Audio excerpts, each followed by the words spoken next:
안녕하세요. 3D 프린팅 교육학원 4D 메이커스입니다. 요즘에 3D 프린터 운영 기능사 실기 시험 기간이죠.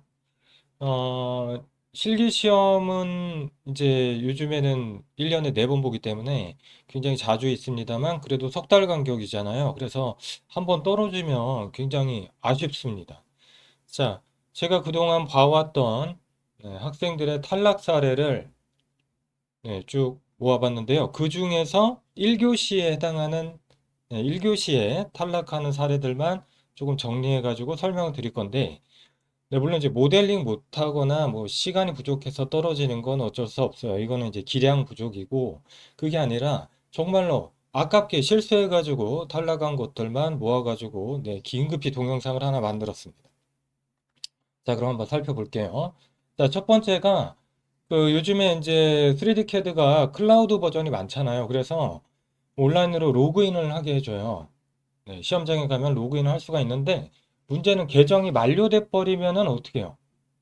계정이 만료되면 우리가 모델링을 해도 이렇게 모델링을 해도 저장이 안 돼요. 익스포트도 안 될 수도 있고 이건 프로그램에 따라 좀 다른데 당연히 기간을 라이센스 기간이 남았는지 확인하고 가셔야겠습니다.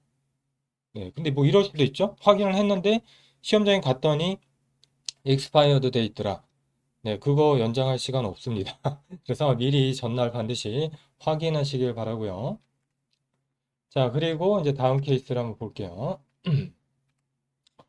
자, 개인 노트북을 쓰는 경우에 이제 포맷을 하라고 하는데요. 예전 같은 경우는 까다롭게 안 봤거든요. 근데 지금은 좀 까다롭게 봅니다. 시험장에서. 그래서 노트북의 OS 설치 날짜를 확인하고요. 설치 날짜 확인하는 방법은 제어판에 가시면 됩니다. 제어판에 가셔서 시스템에 가시면은 나오고요. 자, 시스템에 보시면은 밑으로 내려가면은 OS에 설치 날짜가 나오죠. 요게 그 규정이 있어요. 그래서 보통은 이제 일주일 이내에 포맷해서 가지고 올 것. 그래서 확인을 많이 하기 때문에 주의하셔야 되고, 만약에 설치 날짜가 이제 규정에 맞지 않는다 그러면은 현장에 컴퓨터를 쓸 수는 있거든요. 근데 만약에 현장에 컴퓨터가 내가 쓰는 소프트웨어가 없는 경우에 좀 곤란해질 수 있고요. 운 좋게 퓨전 같은 경우는 사실 온라인으로 설치가 한 10분도 안 걸리잖아요. 그래서 좀 일찍 가서 설치는 할 수 있습니다. 만약에 인터넷을 개방한 상태라면. 근데 요즘에는 온라인으로 이렇게 로그인을 해야 되기 때문에 개방되어 있는 경우도 있어서 이거는 사실 운에 맡겨야겠네요. 자, 그리고 그 다음 케이스 보겠습니다. 자, 시험 중에 컴퓨터가 다운될 수 있나요? 당연히 될 수 있죠. 근데 감독관도 얘기하더라고요. 컴퓨터가 다운되는 건 책임지지 않겠다. 그럼 어떻게 하라는 거냐면, 바로 이제 리커버리를 활용하라는 거죠. 그래서 퓨전 같은 경우도 우리 프리퍼런스에 가보시면은 설정할 게 하나 있어요. 프리퍼런스에 보시면 오토매틱 리커버리 백업이라고 인터벌, 그러니까 간격, 얼마나 몇 분 간격으로 저장되게 할 거냐. 이거를 한 2분이나 3분으로 좀 짧게 잡아주시면 되겠습니다. 근데 만약에 뭐 프로그램도 다운될 때가 있잖아요. 다운이 되시면은 파일에 가시면 리커버리 다큐멘트라고 있죠? 여기서 여시면 되겠습니다. 그러니까 일종의 자동 저장 기능인 거죠. 자, 그 다음 거. 자, 조립 공차를 착각하는 경우가 간혹 있어요. 시험지에 보면, 저도 조금 헷갈리긴 했어요. 이 시험지에 나온 내용을 보고. 자, 잠깐 시험지 보죠. 시험지에 보시면은, 이렇게 조립되는 부분에 대해서 치수를 별도로, 수험생이 이제 붙이도록 되어 있잖아요. 근데 해당 치수의 기준 치수와의 차이를 자, 기준 치수와의 차이를 플러스 마이너스 1mm예요. 그러니까 기준 치수가 제공이 됐기 때문에 예를 들어서 구멍이 8파이였다. 그러면 9mm부터 그러니까 7mm부터 9mm까지만 줄 수 있다는 뜻이죠. 근데 이거를 오해하셔가지고 하나는 마이너스 1mm, 하나는 플러스 1mm로 해서 이렇게 구멍을 딱 봐도 요거는 이제 6파이, 8파이 이렇게 한 것 같은데 이렇게 치수를 붙이시면은 안 됩니다.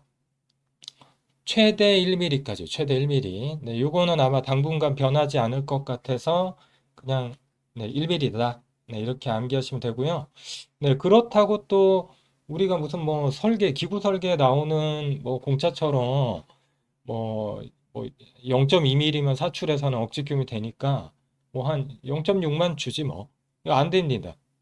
네, 붙어버리는 경우가 많아요. 3D 프린터는 이제 압착이 되기 때문에 옆에 오브젝트랑 이제 붙어버리면 안 되는 거죠. 그래서 최대 치수로 주시는데 1mm까지만 줄 수 있다. 이렇게 알아두십시오.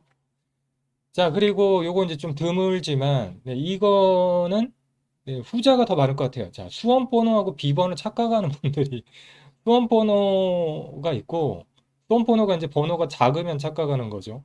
비번은 현장에서 주는 번호인데 마킹을 비번으로 하셔야 돼요.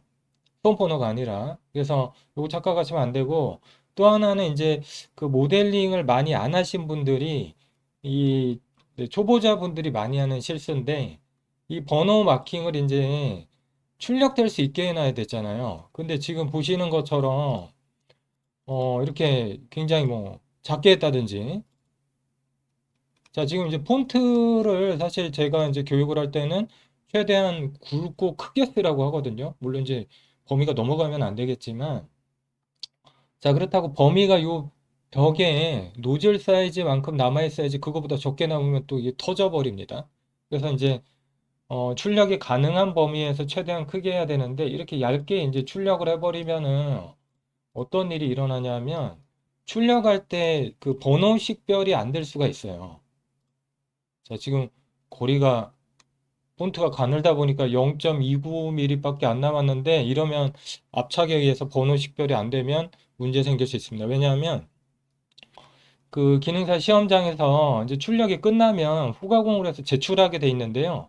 제출할 때 그 감독관이 통 같은데 이렇게 받아서 갖고 가요. 그러니 섞이잖아요. 섞인 다음에 내 물건이, 내 오브젝트가 구분이 안 되면 안 됩니다. 그래서 비번이 반드시 정확하게 식별이 될 수 있도록 해 주셔야 돼요. 자, 그 다음 거 볼게요. 자, 이 케이스도 정말 많이 봤어요. 저는 시험장에서도 보고요. STL 파일이 저장이 안 돼요. 네, 뭐 익스파이어드 된 것도 아니고, 네, 뭐 라이선스 문제 없는데 STL 파일 저장이 안 되는 거예요. 네, 물론 저희는 이제 교육을 다 하죠, 이거를. 근데 까먹은 거죠. 까먹으셔가지고 예를 들어서 이거를 엑셀 파일로 이제 저장을 하겠다 이거예요. 근데 시험장은 어떻게 돼 있어요? 잡 스테이터스가 오프라인이기 때문에 이 빨간색인 상태란 말이에요. 온라인 상태가 아니에요. 인터넷 하게 안 해주죠. 그래서 이 상태가 되면은 작동을 안 하는 메뉴가 있는데 바로 세이브가 작동이 안 되고 세이브 해제 안 되고요. 자, 또 안 되는 게 있는데 익스포트에 가시면 F3D 또 뭐 저장해야 돼요? 스텝 파일 이렇게 저장해야 되잖아요. 여기까지는 문제가 없는데 웃긴 게 에스텔 파일은 저장 안 됩니다. 이 상태가 되면. 왜냐하면 이 익스포트 메뉴는 저장이 된 상태에서만 쓸 수 있어요. 그래서 반드시 네, 요 메뉴를 쓰세요. 파일에 가면 3D 프린트나 아니면 유틸리티에 가시면 메이크에 3D 프린트라고 있거든요. 여기 메뉴에서는 STL 저장이 됩니다. 오프라인일 때. 그래서 이거를 이제 착각하셔가지고 우리가 보통 때는 이제 온라인으로 쓰고 있었기 때문에 아 이거 뭐 그냥 여기서 하면 되는 거 아니야? 뭐 이렇게 이제 착각하는 거죠. 시험장에서도 익스포트에서. 자, 익스포트에서 SL로 저장하면 되지 않냐? 지금 되잖아요. 네, 온라인일 때만 되니까 이거 주의하세요. 이걸로 떨어지는 분들은 좀 봐가지고 제가 네, 알려드립니다. 한 번 더. 자, 그리고 어셈블리 실패. 네, 이게 이제 부품이 두 개다 보니까 두 개의 부품이 이렇게 살짝 붙어버리면 어떻게 돼요? 떡이 돼서 절대 떨어지지가 않습니다. 그쵸? 붙어버리는 거죠. 출력될 때부터. 그렇기 때문에 조금 여유가 있으신 분들은 제가 뭘 좀 하라 그래요. 그게 바로 네, 어널리시스에 가면 있는 섹션 어널리시스죠. 네, 인스펙트에 가면 어널리시스가 있거든요. 네, 잘라서 볼 수가 있어요. 이렇게. 이렇게 잘라가지고 공차를 볼 수가 있고 그리고 또 거리도 재볼 수 있어요. 0.5로 제대로 내가 공차를 부여를 했는지 이런 것도 측정을 해볼 수가 있습니다. 그래서 시간이 되시는 분들은 반드시 제출하시기 전에 공차를 섹션 어널리시스로 확인해 주시면 훨씬 좋다. 자, 그리고 이게 왜 실수하냐면 잘 안 보이는 위치에서 붙어 있는 경우가 있거든요. 그래서 모르고 그냥 제출했다가 나중에 안 되는 거죠. 안 떨어지는 거죠. 네, 이런 케이스도 봤습니다. 자, 그리고 네, 여덟 번째요. STL 변화는 통으로 해야 되는데 네, 이거를 또 이제 하나만 변환해가지고 뭐 시험지에 보시면은 제출 방법이 나와 있잖아요. 여기 보시면 자, STL은 어셈블리로 제출하게 되어 있는데 이게 이제 통, 통으로 저장이 안 되는 거예요. 그러면은 어떻게 돼요? 네, 떨어지는 겁니다. 그래서 자, 여기 잠깐 한 번만 더 제가 보여드릴게요. 자, 만약 이제 이렇게 저장을 하는데 네, 프리뷰 메시로 미리 보는 게 좋고요. 자, 이렇게 클릭을 하시면 하나만 변환돼요. 하나만. 어셈블리가 아니라 하나만 저장이 돼요. 이렇게 저장하면. 이 화면에서는 어떻게 해도 두 개를 선택하는 방법은 없습니다. 그래서 반드시 여기 가서 파일 이름을 누르면 돼요. 맨 위에. 이러면 같이 저장되거든요. 이러고 OK를 누르면 이제 저장을 할 수 있죠. 바탕화면이고 번호 현장에서 이제 번호로 뭐 비번으로 어떻게 저장해라 이렇게 있죠 보면은. 네, 그래서 어, 따로따로 저장하시면은 그것도 실격 사유가 돼버려요. 자, 그리고 이제 9번은 이제 출력을 하기 위해서 형상과 위상을 바꿀 수 있다라는 거예요. 내가 생각하기에 뭐 이런 모습이 더 출력이 잘 되겠다. 그러면 바꿔가지고 제출할 수 있습니다. 예를 들면은 얘도 이제 출력하는데 얘는 사실 바닥이 뻔하지만 위치가 한쪽으로 붙는 게 낫겠다. 네, 두 번째 부품이 그러면 무브로 해가지고 이동시켜 놔도 상관없어요. 이런 식으로 해서 벽에다가 붙인다든지 그럴 필요가 없지만 얘는 자, 뭐 이런 거는 이제 여기 요쪽을 바닥으로 주시면 얘를 세우는 방법도 있거든요. 네, 요 4번 문제는 출력 방법이 여러 가지가 있는데 네, 이렇게 할 수도 있습니다. 네, 이렇게 돌려가지고 이쪽을 바닥을 줄 수도 있는 거죠. 자, 그래서 어셈블리로 변환하기 전에, 그러니까 STL로 변환하기 전에 형상이랑 위상을 미리 고민해가지고 변경해 주셔야 됩니다. 자, 그리고 이제 이것도 1교시예요. 바로 이제 출력 설정인데 장비 이름 확인해야 됩니다. 왜냐하면 특히 신도리코가 그런데 뭐 장비 이름이 그렇게 많아요. 뭐 DP 100, 101, 102, 뭐 200, 201, 202, 뭐 300대도 있고 많잖아요. 그래서 장비 이름이 틀리면요. 틀려가지고 설정하면 큐비콘 같은 거는 아예 작동을 안 하게 돼 있고요. 집에 가는 거죠, 그냥. 그래서 머신 세팅에서 반드시 장비 이름을 확인을 해 주셔야겠습니다. 네, 큐비콘 같은 거는 큐비콘은 좀 쉬운데 큐비콘이나 저런 게 많죠. 시험 보는 분들이. 네, 여기 가시면은 이렇게 장비 이름이 있는데 이거에 맞게 설정해 줘야 돼요. 그리고 확인해야 됩니다. 자, 그리고 이제 마지막으로 자, 출력 설정은 평소와 다릅니다. 그러니까 뭐 이렇게 학원 같은 데서 배우신 분들이야 뭐 배운 게 있겠죠. 그쵸? 근데 독학 하신 분들은 이것 때문에 떨어지기도 해요. 네, 출력되는 걸 많이 못 봤잖아요. 시험장에서 출력되는 모습을 이렇게 찍어다가 보여주신 분들이 없잖아요. 그래서 자, 우리가 실제로 이제 출력을 할라 치면 뭐 자, 이게 내가 집에서 뽑는다 이거예요. 그러면 그냥 뭐 이렇게 해도 나옵니다. 나오기는. 물론 이제 이거는 집에서 뽑아도 이렇게 하면 안 되겠네요. 왜냐하면 여기가 붙어버리겠죠? 이게 0.5mm라 첫 번째 레이어는 뭔가 띄우지 않으면 붙어버립니다. 그쵸? 그래서 보통 이제 그냥 뽑잖아요. 신도리코 같은 경우는 레프트를 많이 쓰지만 자, 시험장에서는 뭐 이런저런 이유로 레프트를 어쩔 수 없이 쓰세요. 네, 한 번밖에 출력 기회가 없는 것도 그렇고 우리가 부품 간격이 너무 가깝기 때문에 이게 이제 집에서 출력하듯이 하면은 문제가 되는 경우가 상당히 많습니다. 그래서 그냥 레프트를 써가지고 띄우면 지금 같은 설정이라도 좀 덜 붙어요. 물론 이제 레프트 쓰는 이유는 그게 아니죠. 네, 여기 바닥에 가셔서 보시면 자, 원래 레프트는 우리 집에서는 안 쓰죠. 뭐 평소에 뭐 쓰나요? 거의 PLA 출력에서는 안 쓰게 되잖아요. 이렇게 안 쓴단 말이죠. 근데 시험장에서는 씁니다.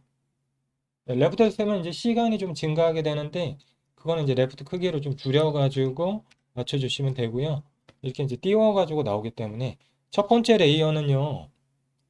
과토출 상태이기 때문에 그러니까 토출량이 많다는 거예요. 한 2, 30%는 많습니다. 거의 대부분의 슬라이싱 프로그램이. 그래서 출력 시간은 짧을지 모르지만 여기가 붙어버리면은 운이 나쁘면 떨어지죠. 안 움직이니까. 물론 이제 시험장에서는 이런데 막 칼을 꼭 가져가게 되는데 칼을 가지고 막 찔러서라도 움직이게 막 해요. 사실은. 근데 가급적이면은 네, 편하게 가야죠. 네, 그냥 레프트를 써가지고 위로 띄워버리는 게 낫고요. 지금 말 나온 김에 네, 4번은 이렇게 출력하는 것보다는 다른 방법이 훨씬 낫습니다. 참고로 하다못해 뭐 이렇게 하신다든지 아니면 여기를 바닥으로 네, 세워버리는 거죠. 아, 여기입니다. 여기 참.